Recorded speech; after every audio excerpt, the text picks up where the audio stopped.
Want to know how to find and get the best affordable roof repair installation in one day?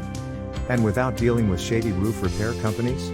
This is a challenge because some roofing companies use pushy methods and sales tactics that can leave you, the homeowner, with a poor quality and expensive roof repair bill. Here are 5 questions that you should ask to help you identify a reputable roof repair company. 1. What types of roofing do you install? 2. Do you offer financing? 3. Do you work with homeowners insurance to file claims? 4. Do you have a current license to do this work in my area? 5. Can you give me 2 or 3 references to check? Now that you understand some of the top questions you should ask your South Orange roof repair contractor, there's no reason to keep struggling with that leaking roof and dripping water inside your home. Ready to get help with a reputable South Orange roof repair contractor? Visit us online and follow the link below.